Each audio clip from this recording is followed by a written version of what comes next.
Au commencement, Dieu créa le ciel et la terre. Il y a trois personnes en Dieu. Dieu le Père, Dieu le Fils et Dieu le Saint-Esprit. Et les trois sont un. C'est le véritable Dieu vivant. Les trois sont distincts et pourtant les trois sont un.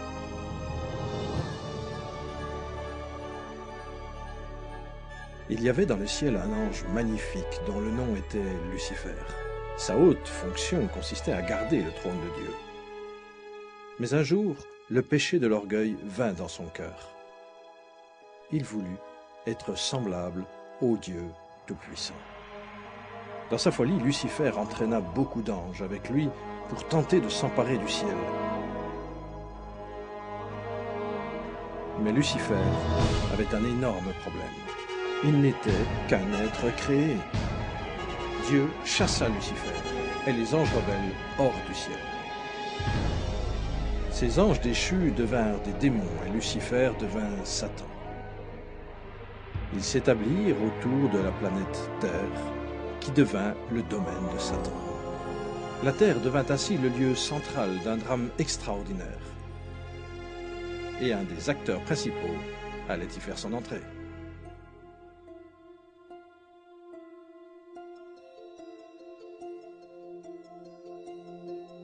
Dieu dit, « Faisons l'homme à notre image, selon notre ressemblance, pour qu'il domine sur toute la terre. » Dieu créa l'homme à son image.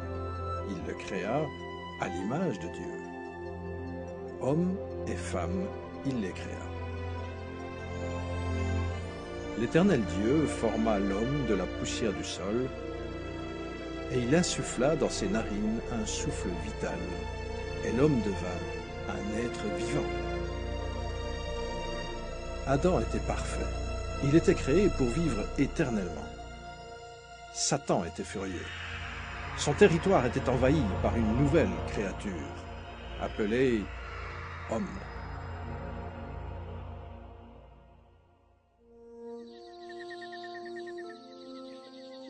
Adam vivait dans le merveilleux jardin d'Éden. Il donna un nom à tous les animaux que Dieu le Fils avait créés. Adam était en harmonie avec Dieu, et Dieu lui donna la domination sur tous les êtres vivants. Mais Satan haïssait Adam et voulait le voir mort. Et l'Éternel Dieu donna ce commandement à l'homme: « Tu pourras manger de tous les arbres du jardin,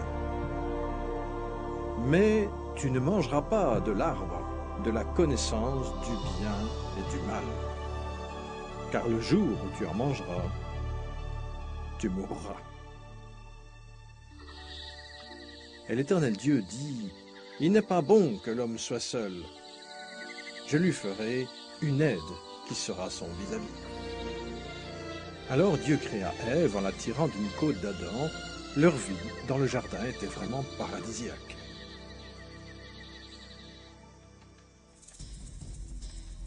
Quand Ève se trouva seule, Satan s'approcha d'elle sous la forme d'un beau serpent. Par le mensonge, il la tenta pour qu'elle mange le fruit de l'arbre défendu. Ève fit une tragique erreur. Elle obéit à Satan au lieu d'obéir à Dieu. Par un acte de désobéissance délibérée, en mangeant tous deux du fruit interdit, Adam et Ève péchèrent devant Dieu. Ils perdirent ainsi leur innocence. Tous deux moururent spirituellement et le péché, tel un virus, se transmit à tous leurs descendants. En conséquence, aucun d'entre nous n'est sans péché. Dieu a de la haine pour le péché et il ne peut pas l'admettre en sa présence. La malédiction du péché frappa toute l'humanité ainsi que la terre. Le Seigneur maudit le sol qui produit des épines et des chardons à cause du péché. L'Éternel, Dieu, le renvoya du jardin d'Éden pour qu'il cultive le sol d'où il avait été tiré. En conséquence, Satan prit le contrôle du système du monde. L'homme perdit son autorité sur la terre et devint l'esclave du prince des ténèbres et des légions démoniaques. Pourtant, Dieu, dans son amour, promit d'envoyer un sauveur pour annuler les dommages causés par Adam. Adam et Ève eurent beaucoup d'enfants. Caïn et Abel étaient deux de leurs fils. Caïn, l'aîné, pris d'une méchante colère, tua son frère Abel. L'humanité avait déjà entamé sa décadence. Les puissances des ténèbres se répandaient sur la terre et l'humanité devenait de plus en plus violente. Les guerres continuelles, les meurtres, les actes de violence, les viols et la torture étaient de plus en plus courants. En dépit de la bonté du Seigneur, le cœur de l'homme continuait à se rebeller contre Dieu. Ainsi, dépourvus de toute crainte de Dieu, les hommes atteignirent le niveau le plus bas de la dépravation, allant jusqu'à sacrifier leurs enfants à Satan. Il était rare de trouver un homme qui aimait Dieu.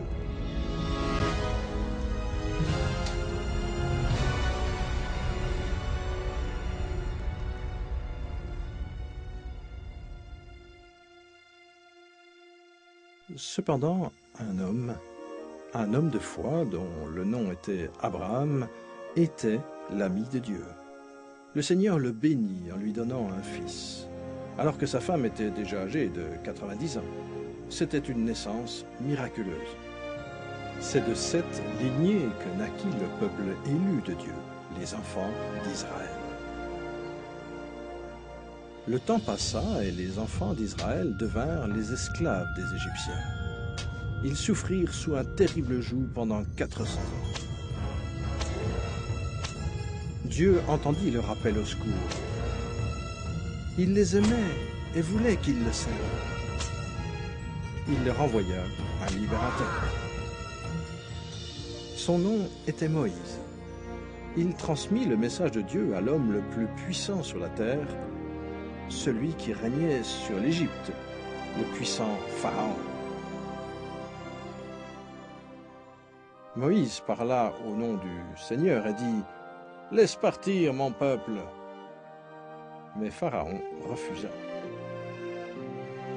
Alors Dieu envoya des plaies contre l'Égypte pour contraindre Pharaon à accepter. Dieu changea l'eau en sang. Les poissons moururent et les rivières devinrent nauséabondes.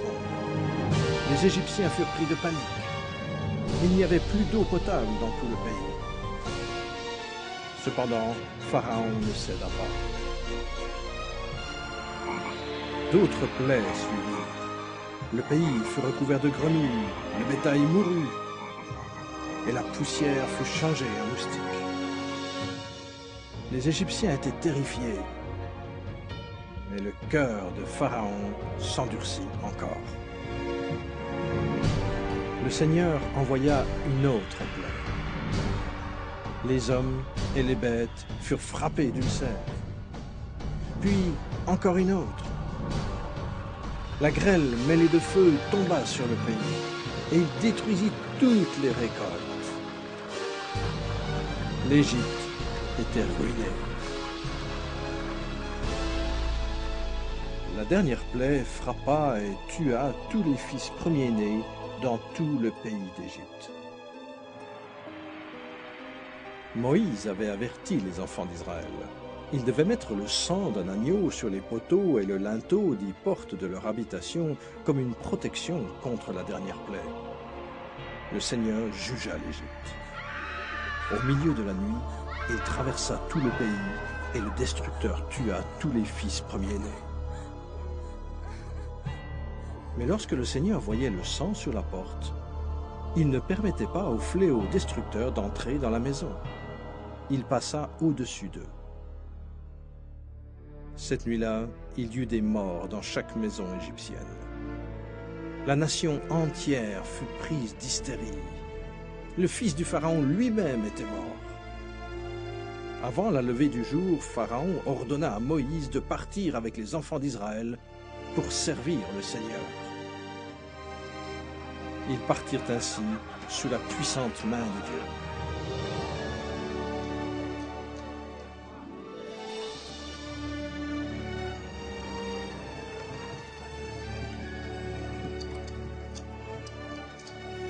Il arriva donc, au bout de 430 ans, en ce même jour, que toutes les armées de l'Éternel sortirent du pays d'Égypte. C'est une nuit qu'on doit observer en l'honneur de l'Éternel, parce qu'il les fit sortir du pays d'Égypte. Pharaon fit une ultime tentative pour les arrêter, mais Dieu ouvrit la mer Rouge pour permettre à Moïse et aux enfants d'Israël de lui échapper. Puis, le Seigneur détruisit l'armée de Pharaon en refermant la mer sur elle.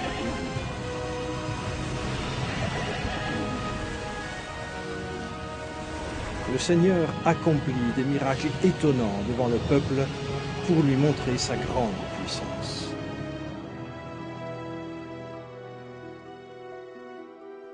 Puis Dieu donna des lois à son peuple, les 10 commandements, pour les protéger du péché et pour les guider sur le chemin de la vie. Mais les enfants d'Israël se rebellèrent. Ils servaient le Seigneur en apparence, mais non du fond de leur cœur.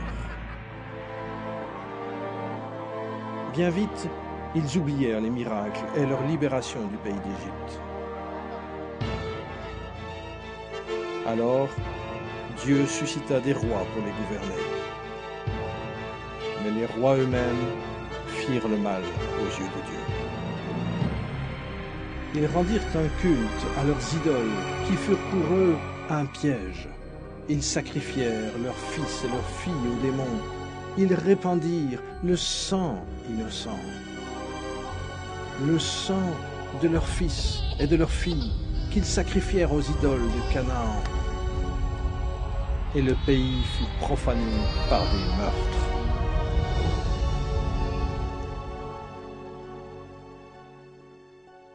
Alors, Dieu envoya ses prophètes pour avertir le peuple, pour qu'il se repente de ses péchés et qu'il serve Dieu.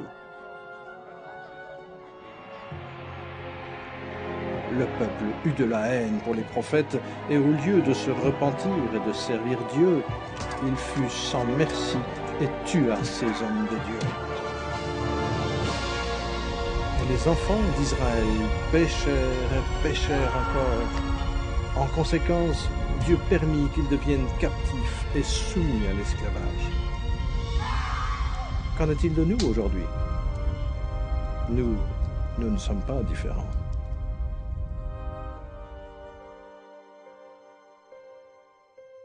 Le monde est plein de menteurs, de voleurs, de meurtriers et d'adultères.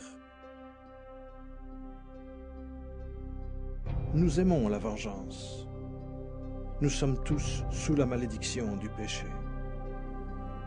La Bible déclare « Car il n'y a pas de distinction, tous ont péché et sont privés de la gloire de Dieu. » Voyons ce qui arrive à un pécheur quand il meurt. Cet homme pensait tout avoir. La Bible dit « Et je dirai à mon âme, tu as beaucoup de biens en réserve pour plusieurs années. Repose-toi, mange, bois et réjouis-toi. » Mais Dieu lui dit « Insensé, cette nuit même, ton âme te sera redemandée. » Il est réservé aux hommes de mourir une seule fois, après quoi vient le jugement. Nous sommes tous devenus comme un objet impur, et tous nos actes de justice sont comme un vêtement pollué. Nous sommes tous flétris comme une feuille, et nos fautes nous emportent comme le vent.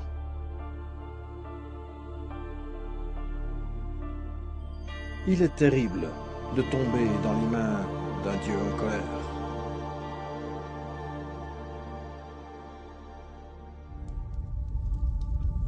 Après la mort, son âme est immédiatement emmenée en enfer pour attendre le jugement terrible de Dieu, uniquement parce qu'il a rejeté le don de la vie éternelle que Dieu, dans son amour, lui avait offert. Le temps vient. Il est appelé le grand et terrible jour du jugement de Dieu, lorsque tous ceux qui sont morts avec leurs péchés seront appelés pour paraître devant le Seigneur Jésus-Christ pour être jugés. La parole de Dieu dit: « Puis je vis un grand trône blanc, et celui qui était assis. Devant sa face s'enfuirent la terre et le ciel, et il ne fut plus trouvé de place pour eux. Et la mer rendit les morts qu'elle contenait. La mort et l'enfer rendirent aussi les morts qui y étaient. Et je vis les morts, les grands et les petits, debout devant le trône. Des livres furent ouverts, et un autre livre fut ouvert, qui est le livre de vie. Les morts furent jugés d'après ce qui était écrit dans le livre, selon leurs œuvres. Au jour du jugement, les hommes rendront compte de toute parole vaine qu'ils auront proférée. À la fin, Dieu demandera à un ange d'ouvrir le livre de vie pour vérifier si votre nom y est inscrit.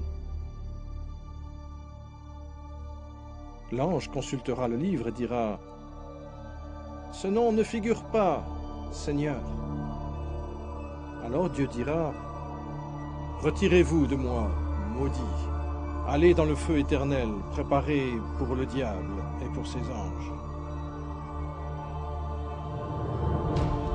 Et ceux-ci iront au châtiment éternel, mais les justes à la vie éternelle.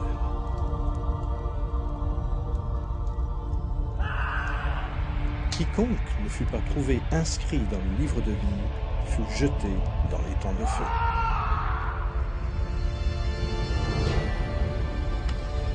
La Bible dit: « La fumée de leur tourment monte au siècle des siècles. Et ils n'ont de repos ni jour ni nuit, pour toujours. »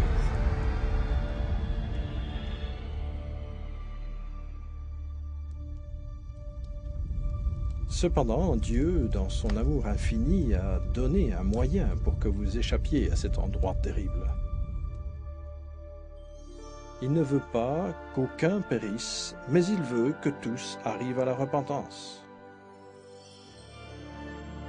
Dieu vous aime, et il veut que vous soyez au ciel avec lui. C'est pour cela qu'il vous a donné un moyen d'aller au ciel et non en enfer. Ce moyen réside en celui qui était promis, le libérateur.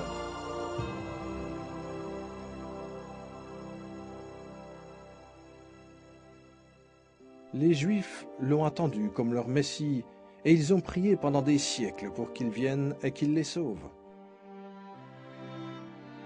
Vers l'an 760 avant Jésus-Christ, le prophète Ésaïe dit à la nation d'Israël: « C'est pourquoi le Seigneur lui-même vous donnera un signe. Voici, la Vierge sera enceinte, elle enfantera un fils et lui donnera le nom d'Emmanuel, ce qui veut dire Dieu avec nous. » Satan comprit ce que signifiait la prophétie. À partir de ce moment-là, chaque jeune fille vierge en Israël était étroitement surveillée. Bien des années plus tard, avant la naissance du Messie, Israël fut de nouveau sous le joug d'une puissance étrangère. Il s'agissait, cette fois-ci, du puissant empire romain. Rome n'avait aucune pitié pour les Juifs. C'est au cours de cette période sombre que Dieu mit en place son merveilleux plan de salut.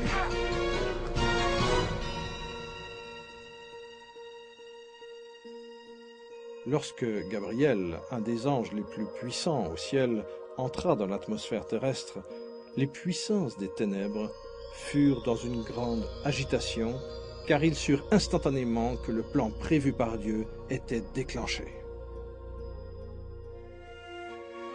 Gabriel vint dans la ville de Nazareth pour rendre visite à Marie, une jeune fille vierge, et lui délivrer un message qui allait changer le monde pour toujours. Marie fut bouleversée par l'apparition de l'ange qui lui dit « Voici, tu deviendras enceinte, tu enfanteras un fils et tu l'appelleras du nom de Jésus. Il sera grand, il sera appelé Fils du Très-Haut, et son règne n'aura pas de fin. » Marie lui répondit « Comment cela se produira-t-il, puisque je ne connais pas d'homme ? Le Saint-Esprit viendra sur toi, et la puissance du Très-Haut te couvrira de son ombre. C'est pourquoi le Saint-Enfant qui naîtra sera appelé Fils de Dieu. »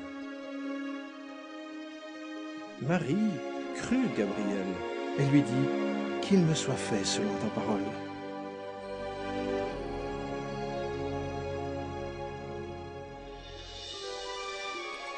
Jésus quitte la gloire du ciel pour débuter sa mission. Destination, Nazareth. Le Saint-Esprit couvre la Vierge Marie de son ombre et elle conçoit. Dans son corps, le Créateur de l'univers devient un bébé.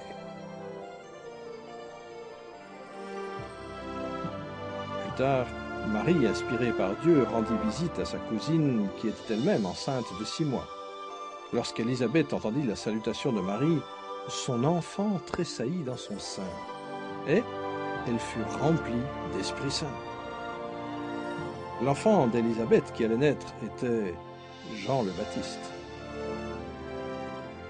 Et Élisabeth s'écria « Tu es bénie entre les femmes, et le fruit de ton sein est béni. »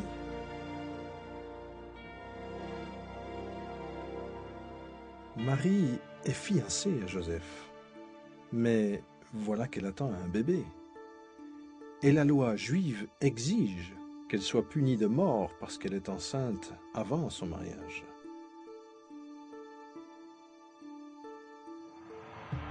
Satan voulait que Marie soit lapidée pour tuer également l'enfant. Mais Joseph aimait Marie et ne voulut pas la déshonorer publiquement. Il avait peur pour sa sécurité et il prévoyait d'annuler secrètement le mariage. L'ange du Seigneur apparut à Joseph pendant un rêve et il lui dit « Ne crains pas de prendre avec toi Marie, ta femme, car l'enfant qu'elle a conçu vient du Saint-Esprit. Elle enfantera un fils et tu lui donneras le nom de Jésus, car c'est lui qui sauvera son peuple de ses péchés. » Joseph et Marie se marièrent dans la ville de Nazareth. Satan poussa César Auguste, empereur de Rome, à faire un recensement du monde en vue de l'impôt. Satan avait un but maléfique. Mais à son insu, il aida à l'accomplissement d'une prophétie biblique. Joseph et Marie furent obligés de se rendre à Bethléem, où la Bible annonçait la naissance de Jésus. Bethléem était aussi le lieu de naissance de Joseph, et donc l'endroit où il devait s'inscrire pour les taxes. Marie était sur le point d'accoucher. Satan espérait un accident pendant ce long voyage. Mais Dieu veillait sur la situation. Elle enfanta son fils premier-né. Elle l'emmaillota et le coucha dans une crèche parce qu'il n'y avait pas de place pour eux dans l'hôtellerie.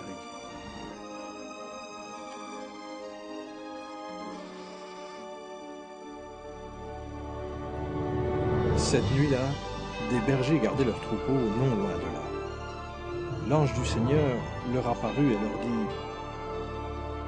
« Soyez sans crainte, car je vous annonce la bonne nouvelle d'une grande joie qui sera pour tout le peuple.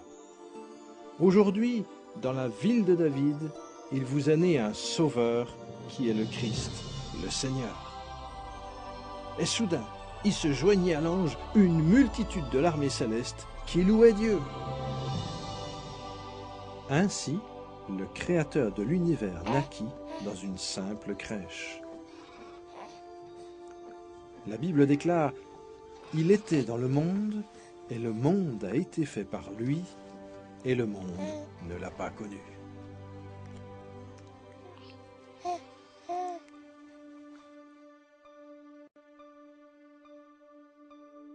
Voici comment la Bible décrit Jésus.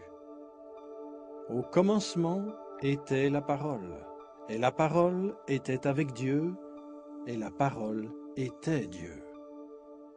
Elle était au commencement avec Dieu.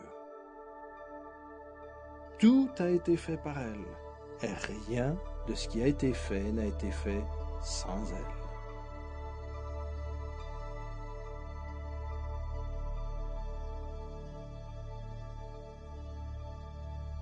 Quand le 8e jour fut accompli, il fut circoncis et il fut appelé Jésus, du nom indiqué par l'ange avant sa conception.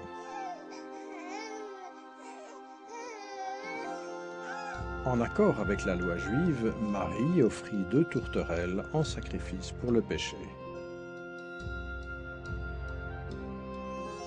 Même si elle avait été choisie par Dieu et jugée digne d'un grand honneur, Marie savait qu'elle était pécheresse, et elle comprit que son fils Jésus était aussi son sauveur.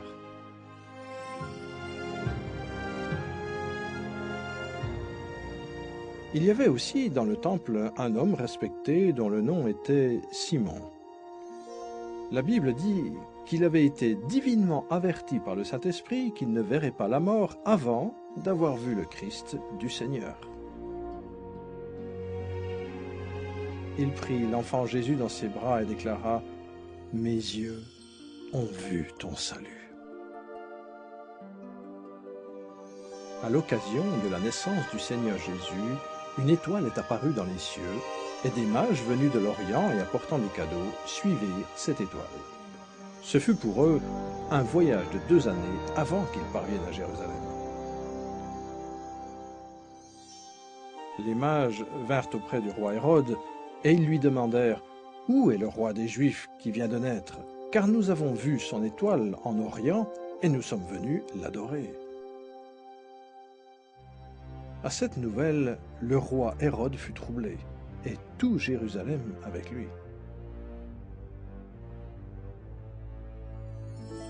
Il assembla tous les principaux sacrificateurs et les scribes du peuple pour leur demander où devait naître le Christ.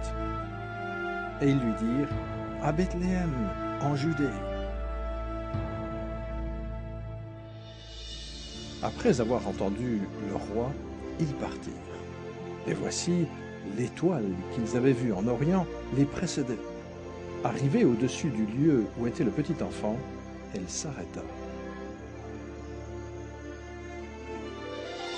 Ils entrèrent dans la maison, virent le petit enfant avec Marie, sa mère, se prosternèrent et l'adorèrent. Ils ouvrirent ensuite leur trésor et lui offrirent en présent de l'or, de l'encens et de la myrrhe. Puis, divinement avertis en songe de ne pas retourner vers Hérode, ils regagnèrent leur pays par un autre chemin.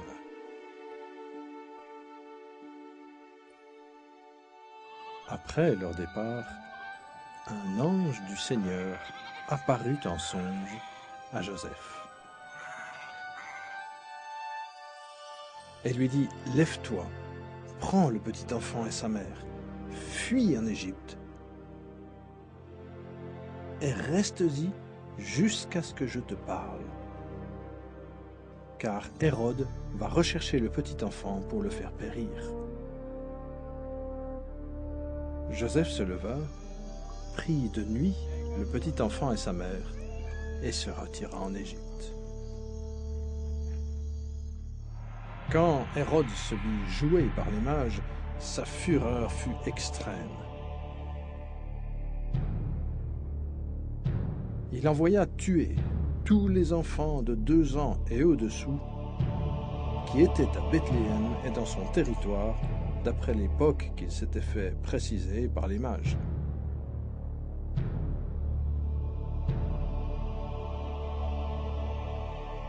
Alors s'accomplit ce qui avait été annoncé par le prophète Jérémie. Une voix s'est fait entendre à Rama, des pleurs et beaucoup de lamentations. C'est Rachel qui pleure ses enfants et n'a pas voulu être consolée parce qu'ils ne sont plus. Ce fut un terrible massacre d'innocents, mais Dieu prit au ciel avec lui l'âme de ces tout-petits.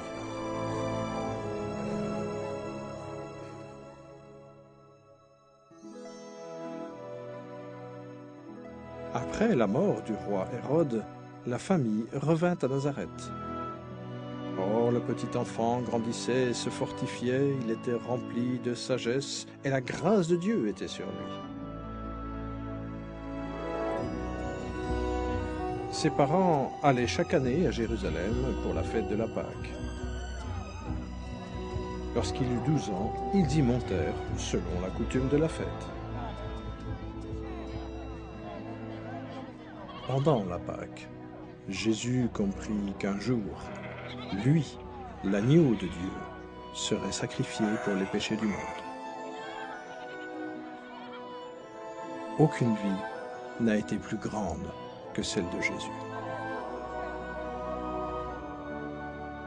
À l'issue de la fête, au lieu de repartir avec sa famille, Jésus resta dans le temple avec les docteurs de la loi, les écoutant et les questionnant.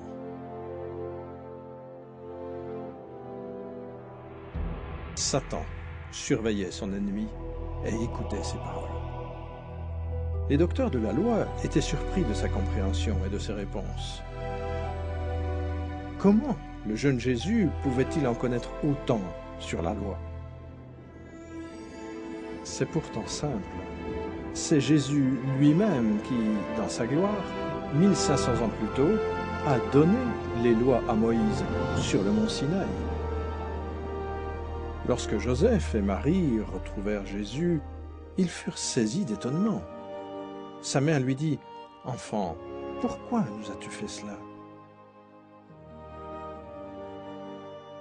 Et il leur dit, « Pourquoi me cherchiez-vous?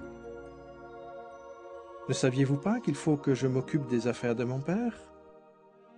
Et Jésus croissait en sagesse, en stature et en grâce devant Dieu et devant les hommes. 18 ans plus tard, on demanda à Jean le Baptiste s'il était un prophète. Il répondit en disant, « Moi, je baptise dans l'eau. Au milieu de vous, il en est un que vous ne connaissez pas et qui vient après moi. Je ne suis pas digne de délier la courroie de sa sandale. » Le jour suivant, Jésus, alors âgé de 30 ans, vint vers Jean pour être baptisé.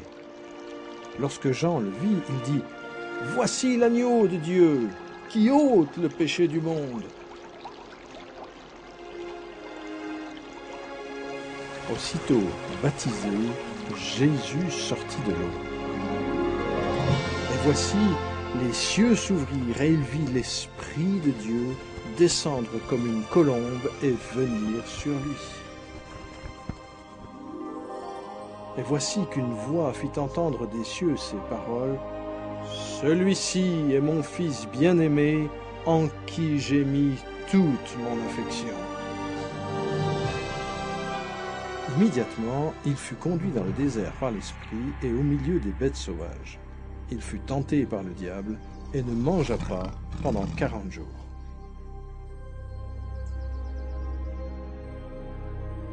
Malgré tous ces efforts pour que Jésus pêche, Satan échoua, parce que Jésus est le Dieu Tout-Puissant et qu'il n'y a pas de péché en lui.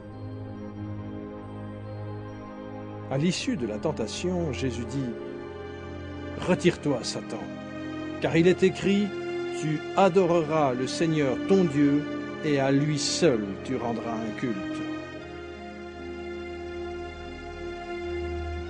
Alors le diable le laissa, et voici que des anges s'approchèrent de Jésus pour le servir.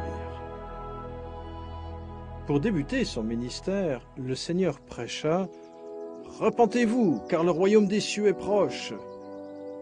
Et Jésus révéla le cœur de Dieu lorsqu'il dit « Aimez vos ennemis, faites du bien à ceux qui vous haïssent ». Son enseignement saisissait les foules. Les gens disaient « Jamais homme n'a parlé comme parle cet homme ». La plupart des chefs religieux qui contrôlaient le temple étaient de riches hypocrites, qui n'avaient aucune miséricorde et qui corrompaient les lois de Dieu. Ils devinrent très vite les ennemis du Seigneur Jésus. Le temple de Dieu avait été transformé en un commerce lucratif qui abusait des pauvres et des innocents. Lorsque Jésus vit cela, il se mit en colère et se fit un fouet et chassa les escrocs religieux du temple, renversa les tables des changeurs d'argent, et il dit « Ne faites pas de la maison de mon Père une maison de trafic. »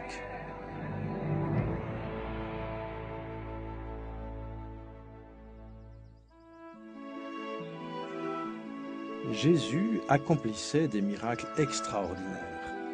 La Bible raconte un lépreux survint qui se prosterna devant lui en disant « Seigneur, si tu le veux, tu peux me rendre pur. » Jésus étendit la main, le toucha et dit « Je le veux, sois purifié. » Et aussitôt, il fut purifié de sa lèpre.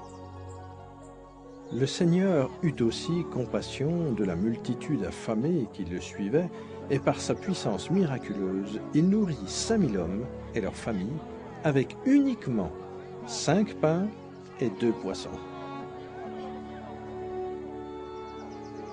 Jésus vit une grande foule, en eut compassion et guérit les infirmes qui s'y trouvaient.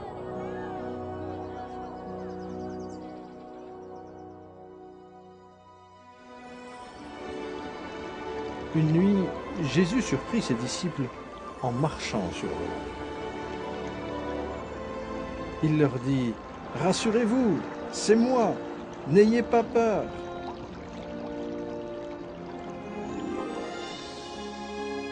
Toute la création obéissait au Fils de Dieu.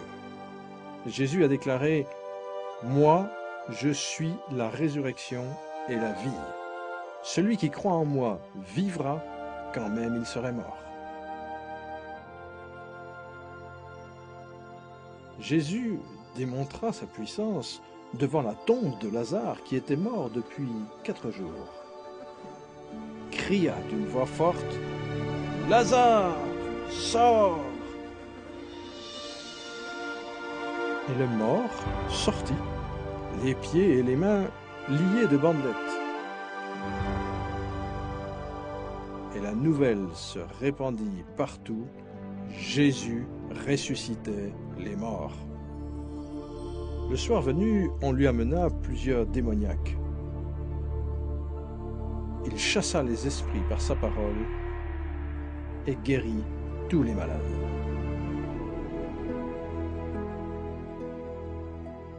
Le peuple admirait Jésus, mais les chefs religieux s'opposaient à lui. Ils prétendirent que sa puissance venait de Satan.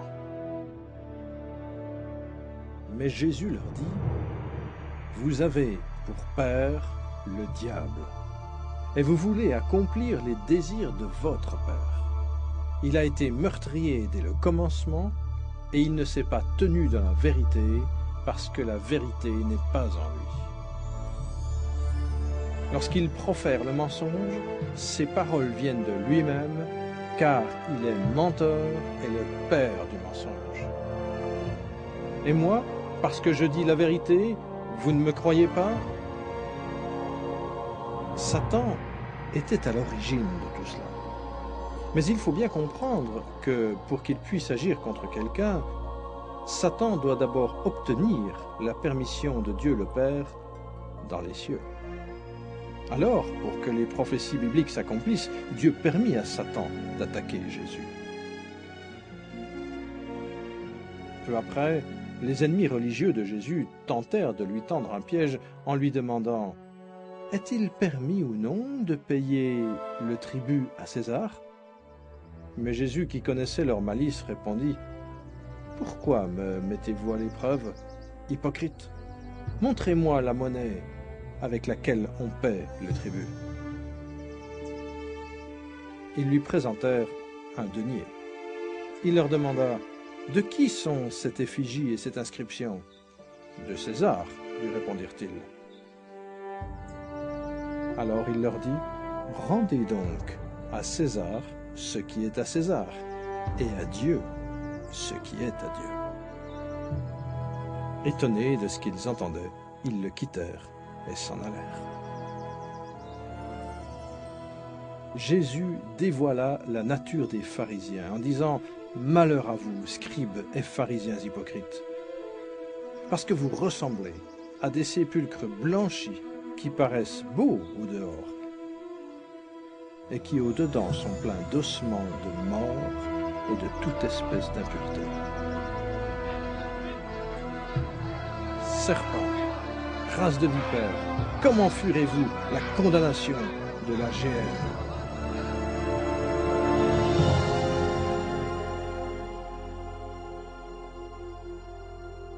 Jésus dit, Dieu, en effet, n'a pas envoyé son Fils dans le monde pour condamner le monde, mais pour que le monde soit sauvé par lui.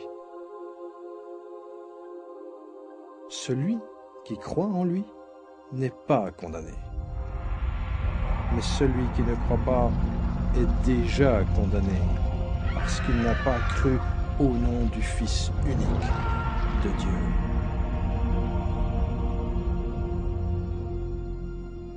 Jésus dit à la foule, « Celui qui écoute ma parole et qui croit à celui qui m'a envoyé a la vie éternelle, et il ne vient pas en jugement. Mais il est passé de la mort à la vie. En lui était la vie, et la vie était la lumière des hommes. » Le Seigneur Jésus ébranla le système religieux quand il dit « Moi, je suis le chemin, la vérité et la vie. Nul ne vient au Père que par moi. » De cette manière, il déclare au monde entier qu'il est le seul chemin qui conduit au ciel. Ces paroles mirent le monde religieux sens dessus dessous. À cette époque, les religieux eurent de la haine pour Jésus à cause de ces paroles. Et encore aujourd'hui, ces paroles font naître de la haine chez beaucoup d'entre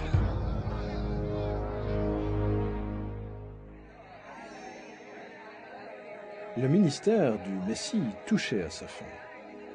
Le prophète Daniel avait annoncé ce jour précis où le Messie entrerait dans Jérusalem, acclamé par le peuple en criant « Hosanna !»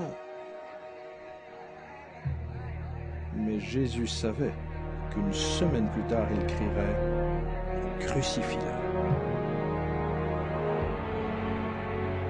Satan s'agitait pour inciter les chefs religieux à comploter pour faire mourir son plus grand ennemi. Après tout, c'est bien Jésus-Christ qui l'avait chassé du ciel, lui et ses anges. Les disciples étaient encore remplis d'enthousiasme après l'entrée triomphale de Jésus dans Jérusalem. Ils pensaient que Jésus serait bientôt roi.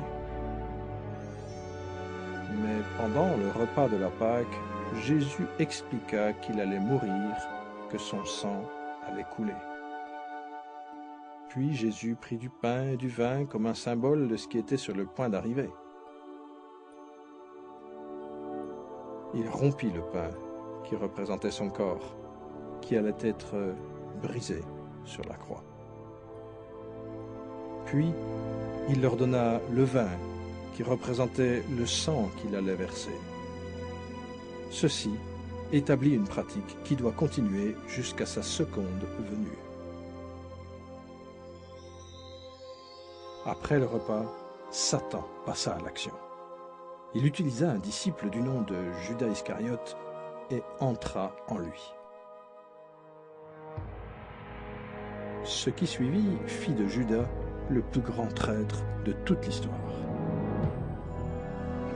Judas alla trouver les chefs religieux pour trahir le Seigneur. Judas le vendit pour 30 pièces d'argent. Alors Satan, croyant l'heure de son triomphe arrivée, rassembla toutes ses légions à Jérusalem pour détruire Jésus, la lumière du monde.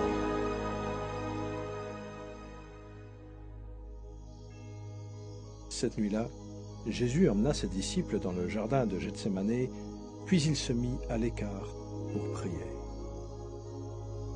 La Bible dit, en proie à l'angoisse, il priait plus instamment,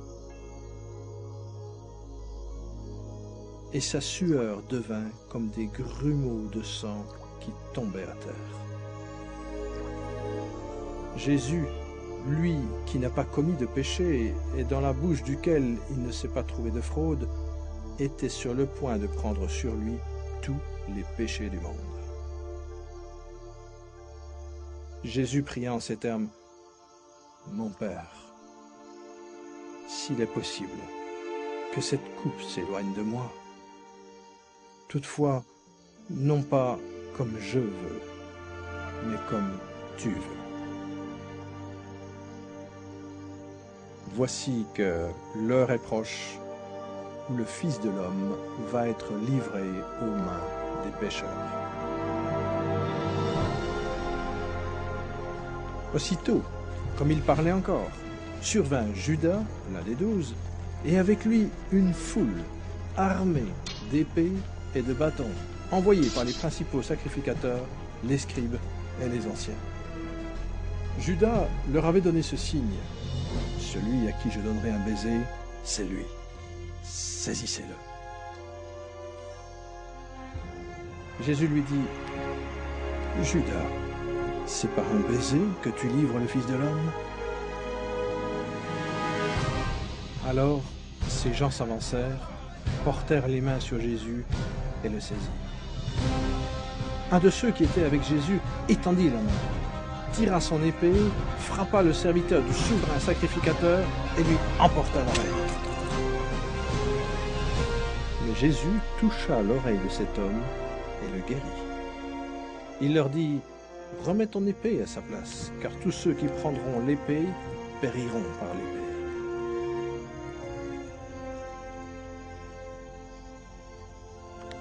Jésus leur rappela qu'il aurait pu prier son Père dans le ciel et qu'il lui aurait envoyé plus de 12 légions d'anges pour le secourir. Cela représente plus de 72 000 anges. Mais Jésus ne voulait pas que les anges le défendent, car il devait être crucifié pour accomplir les Écritures. Lorsqu'il fut arrêté, Satan était au comble de la joie. Son ennemi était sans défense, et le temps de la vengeance était arrivé.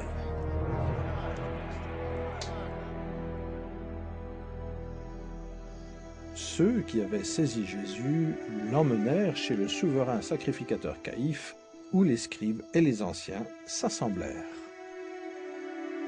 Les principaux sacrificateurs et tout le Sanhédrin cherchaient quelques faux témoignages contre Jésus pour le faire mourir. Ils posèrent cette question à Jésus. « Es-tu le Christ, le Fils du béni ?» Jésus répondit, « Je le suis. » Alors le souverain sacrificateur déchira ses vêtements et dit, « Il a blasphémé! Qu'avons-nous encore besoin de témoins? Vous venez d'entendre son blasphème. Qu'en pensez-vous » Ils répondirent, « Il est passible de mort. » Là-dessus, ils lui crachèrent au visage et lui donnèrent des coups de poing. D'autres le giflèrent. après l'avoir lié, ils l'emmenèrent et le livrèrent à Pilate, le gouverneur.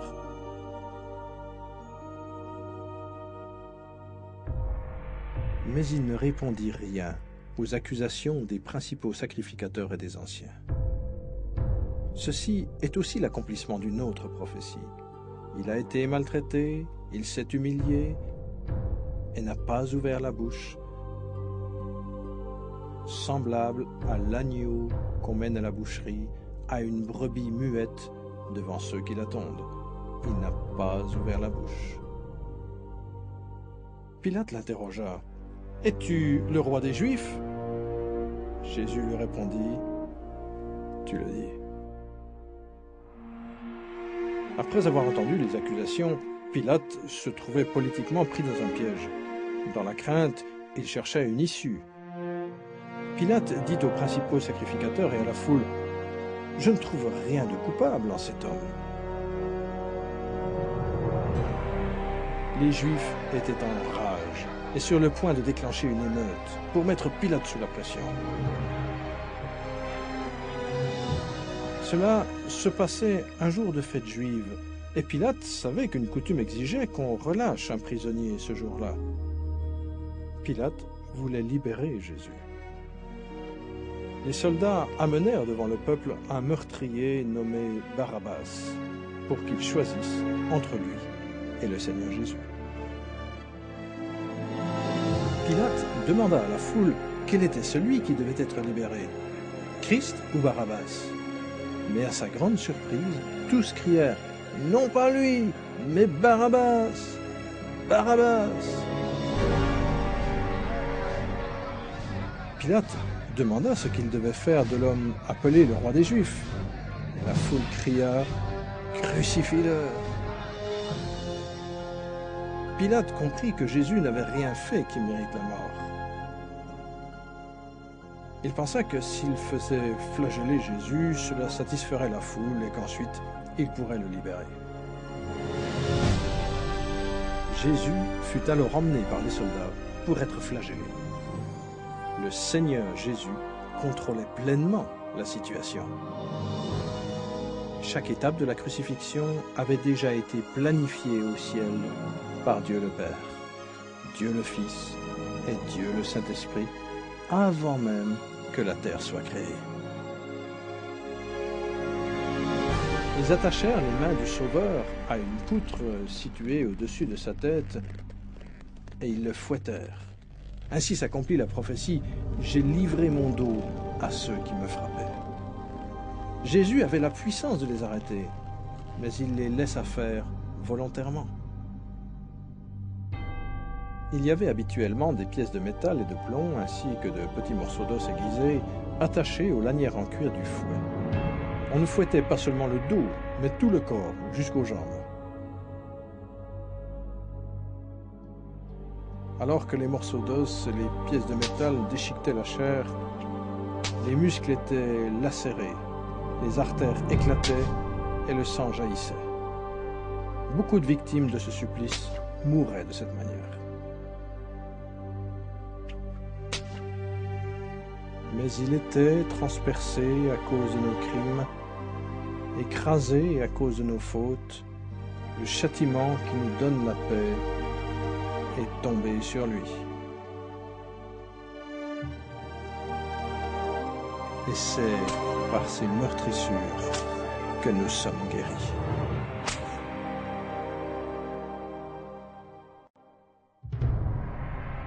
Vous souvenez-vous que les épines étaient une des conséquences de la malédiction de la terre à cause du péché? Les soldats firent une couronne d'épines toxiques et la plantèrent sur sa tête, lui causant ainsi des douleurs terribles, tuméfiant la chair et provoquant des saignements. Jésus était devenu pour nous un sacrifice pour le péché. La couronne d'épines symbolisait l'horreur du péché. Ils le dépouillèrent de ses vêtements et le revêtirent d'une robe pourpre. Ils lui mirent un roseau dans la main droite, puis ils s'agenouillèrent devant lui en se moquant de lui et en disant « Salut, roi des Juifs !» Chaque soldat présent frappa Jésus au visage à coups de poing sans aucune pitié. Et ils le frappèrent sur la tête avec un roseau. Ils crachèrent sur lui l'agneau de Dieu, comme l'avait annoncé l'Écriture. Je n'ai pas dérobé mon visage aux outrages et aux crachats. Méprisé et abandonné des hommes, homme de douleur et habitué à la souffrance, Jésus fut renvoyé vers le gouverneur Ponce Pilate, qui se vantait d'être le seul à avoir le pouvoir de le crucifier ou de le libérer. Jésus répondit, « Tu n'aurais sur moi aucun pouvoir s'il ne t'avait été donné d'en haut. »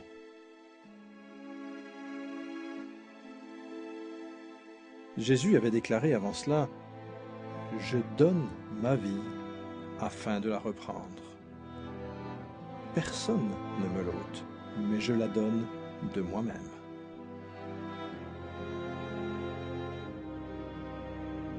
À partir de ce moment-là, Pilate chercha à le relâcher. Mais les Juifs crièrent, « Si tu le relâches, tu n'es pas ami de César. Quiconque se fait roi se déclare contre César. » Satan avait excité les émotions de la foule dans une haine absolue à l'égard de Jésus. Satan pensait être le maître de la situation, mais il n'en était rien. Inconsciemment, Satan était une marionnette dans les mains de Dieu. Il ignorait complètement que toutes ses actions accomplissaient la prophétie biblique. Une dernière fois, Pilate dit, « Voici votre roi. » Mais les principaux sacrificateurs répondirent, « Nous n'avons de roi que César. » La foule continuait à crier, « Crucifie-le, crucifie-le » Lorsque Pilate comprit que la situation lui échappait, il prit de l'eau et se lava les mains devant la foule en disant, « Je suis innocent du sang de ce juste. » Et tout le peuple répondit, « Que son sang retombe sur nous et sur nos enfants. »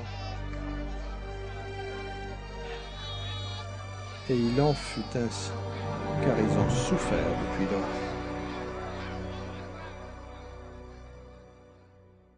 Alors Pilate livra Jésus pour qu'il soit crucifié, et ils l'emmenèrent.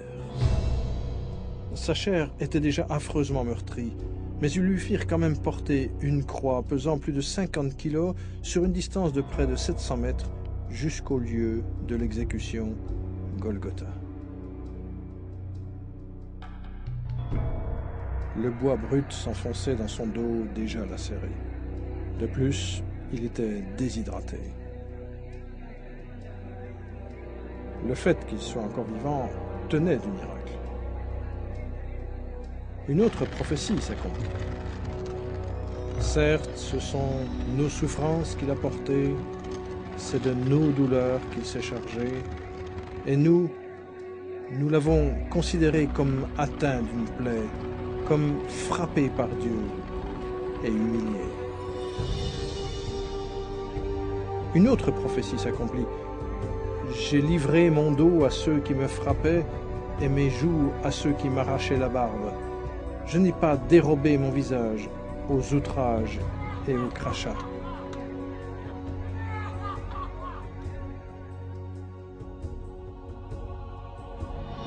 Par amour, Dieu a quitté le ciel pour prendre sur lui les insultes, les mensonges et la haine de sa création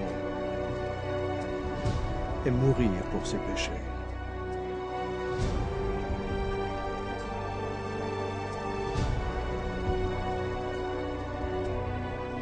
Les anges regardaient, horrifiés. À ce moment-là, son visage n'était plus qu'une masse de chair déchirée.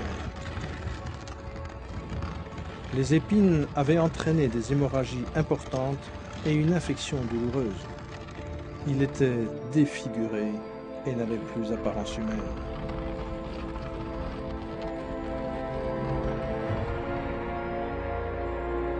Des centaines d'années avant ces événements, le psalmiste avait prophétisé à propos du Seigneur Jésus. « Car des chiens m'entourent, une bande de scélérats rôde autour de moi.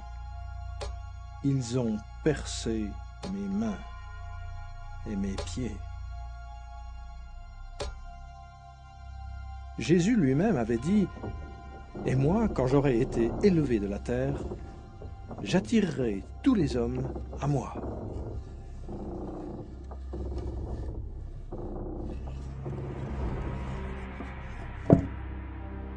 Il n'y a pour personne de plus grand amour que de donner sa vie pour ses amis.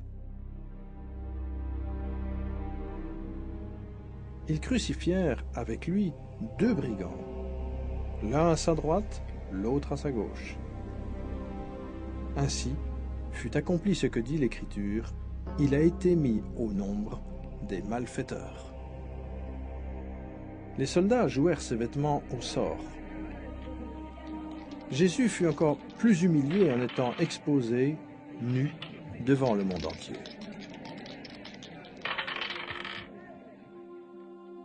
Jésus regarda ses persécuteurs et pria « Père, pardonne-leur, car ils ne savent pas ce qu'ils font. »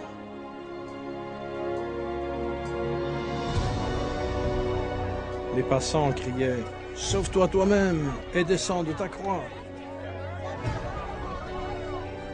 Les principaux sacrificateurs aussi, avec les scribes, se moquaient entre eux et disaient « Il a sauvé les autres, il ne peut se sauver lui-même. » Que le Christ, le roi d'Israël, descende maintenant de la croix, afin que nous voyions et que nous croyions.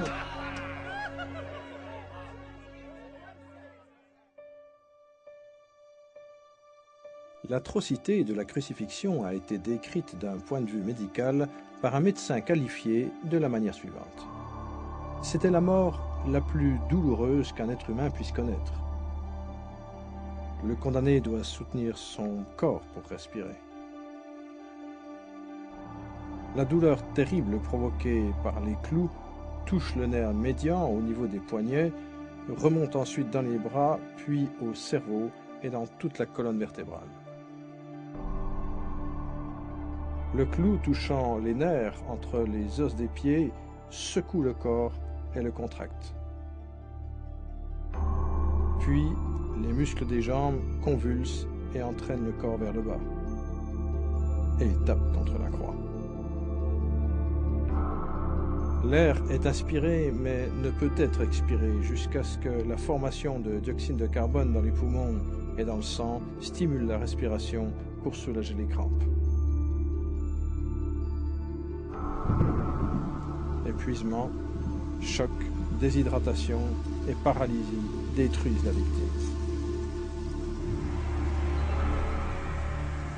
Le cœur ne peut presque plus pomper le sang qui devient trop épais et chacune des milliards de cellules meurt l'une après l'autre. Ce sont nos péchés qui ont envoyé Jésus-Christ sur la croix. De même que tu as été pour beaucoup un sujet d'effroi, de même son aspect n'était plus celui de l'homme, son apparence n'était plus celle des fils d'Adam. Ce fut le tournant de toute l'histoire. Jamais il n'y eut un autre jour semblable à celui-ci. Car Dieu a tant aimé le monde qu'il a donné son Fils unique, afin que quiconque croit en lui ne périsse pas, mais qu'il ait la vie éternelle. Le sang versé par Jésus sur la croix en ce jour terrible n'était pas humain. C'était le sang de Dieu, la seule chose qui pouvait effacer nos péchés.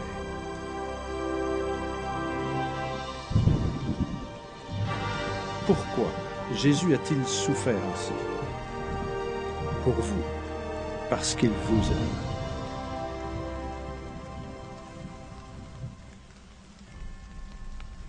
le ciel devint sombre. Dieu le Père ne pouvait accepter de voir le péché. Jésus prit sur lui le péché de toute l'humanité, chaque œuvre mauvaise, chaque pensée mauvaise, et il paya un prix terrible sur cette croix infâme. Et Jésus s'écria, « Mon Dieu, pourquoi m'as-tu abandonné ?» Voici l'agneau de Dieu qui ôte le péché du monde. Juste avant de mourir, le Seigneur cria, « Tout est accompli !» Tout ce qui était indispensable pour nous sauver était accompli. Jésus s'écria d'une voix forte, « Père, je remets mon esprit entre tes mains. » Et en disant ces paroles, il expira. Ce sacrifice sur la croix ne sera jamais répété. Pour s'assurer de sa mort, un soldat transperça le côté du Seigneur avec sa lance, et du sang et de l'eau en sortirent. Le centurion, qui se tenait en face de Jésus, voyant qu'il avait expiré de la sorte, dit « Cet homme était vraiment le Fils de Dieu. »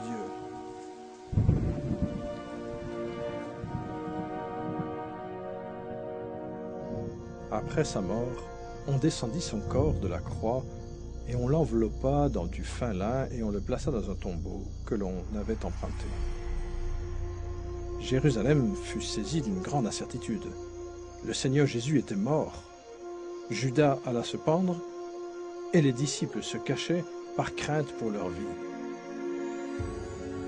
Il semblait n'y avoir plus d'espoir. Les disciples, assaillis par le doute, oublièrent que Jésus avait déclaré qu'il ressusciterait. C'est ce qui arriva, l'événement le plus important de tous les temps.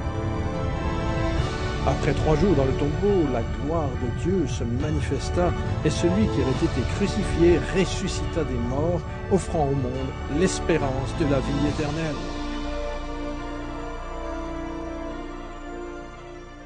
Le Seigneur Jésus-Christ, victorieux du péché, de la mort et de l'enfer, proclama « Je suis l'alpha et l'oméga, dit le Seigneur Dieu. Celui qui est, qui était et qui vient, le Tout-Puissant. C'est moi qui suis le premier et le dernier, celui qui est vivant. Et j'ai été mort, et voici, je suis vivant au siècle des siècles. Amen. Et j'ai les clés de l'enfer et de la mort. À l'aube du premier jour de la semaine, les femmes vinrent au tombeau et apportèrent des aromates pour oindre le corps de Jésus. Elles furent accueillies par un ange qui leur dit « N'ayez pas peur, car je sais que vous cherchez Jésus, le crucifié. Il n'est pas ici. En effet, il est ressuscité comme il l'avait dit. Allez promptement dire à ses disciples qu'il est ressuscité des morts. » Le royaume de Satan était dévasté. Satan était vaincu. Christ ressuscité signifiait que les jours de Satan étaient comptés. Satan avait sous-estimé le pouvoir du Dieu Tout-Puissant. S'il avait su, il n'aurait jamais crucifié le Seigneur. Il y eut plus de 500 témoins de la résurrection de Jésus. Ses disciples étaient remplis de joie. Le Seigneur leur donna cet ordre précis: « Allez dans le monde entier et prêchez la bonne nouvelle à toute la création. »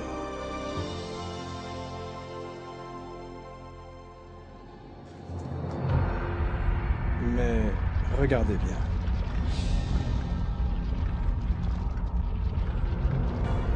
Des milliards et des milliards de personnes meurent dans leurs péchés.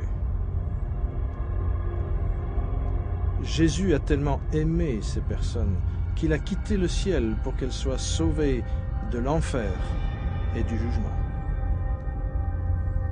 Son sang a coulé pour laver leurs péchés. Il est mort et il est ressuscité. Mais aucune de ces personnes ne crut en lui. Aucune d'entre elles n'accepta Jésus comme son Seigneur et son Sauveur. Au lieu de la vie, elles choisirent la mort. Jésus, Dieu Tout-Puissant et Juge final, dut les envoyer là, vers leur seconde mort. Au nom de Dieu, avant qu'il ne soit trop tard, avant que vous mouriez.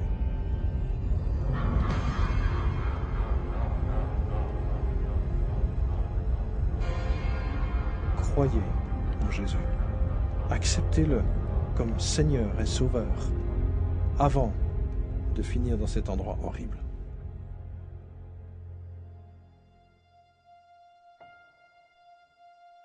Avant de retourner au ciel, Jésus fit cette merveilleuse promesse à tous ceux qui croient en lui, que votre cœur ne se trouble pas. Croyez en Dieu, croyez aussi en moi. Il y a beaucoup de demeures dans la maison de mon Père.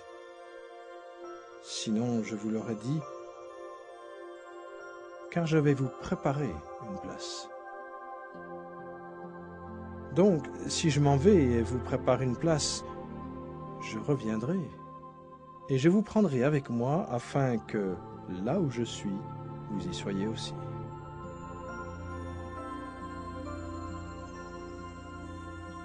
Jésus a proclamé « Tout pouvoir m'a été donné dans le ciel et sur la terre ». Puis ensuite, il fut élevé dans les nuées du ciel. Cher ami, ceci est le récit le plus merveilleux du monde. Jésus est vraiment la lumière du monde. Si vous rejetez Jésus, vous rejetez aussi votre accès au ciel. Lui-même a déclaré « Moi, je suis le chemin, la vérité et la vie. Nul ne vient au Père que par moi. » Si tu confesses de ta bouche le Seigneur Jésus, et si tu crois dans ton cœur que Dieu l'a ressuscité d'entre les morts, tu seras sauvé.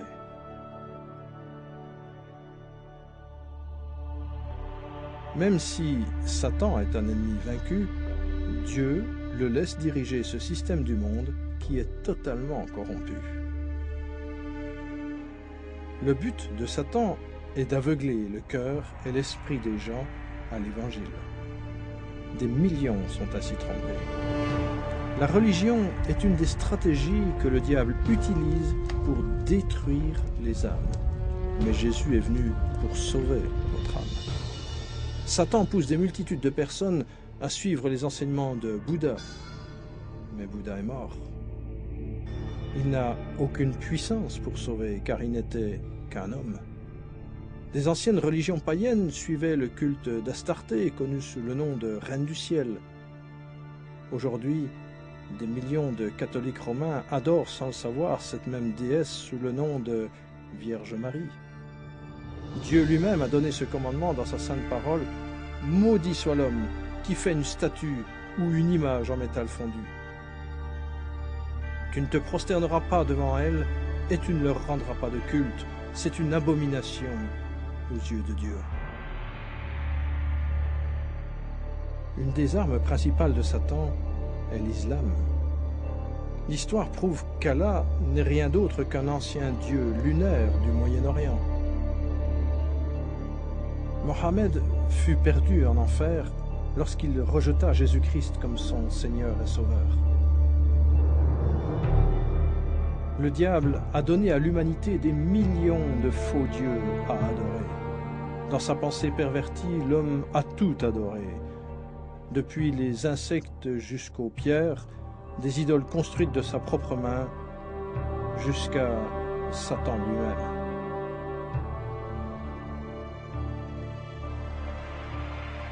Pour suivre Jésus, vous devez rejeter tous ces faux dieux et suivre uniquement Jésus.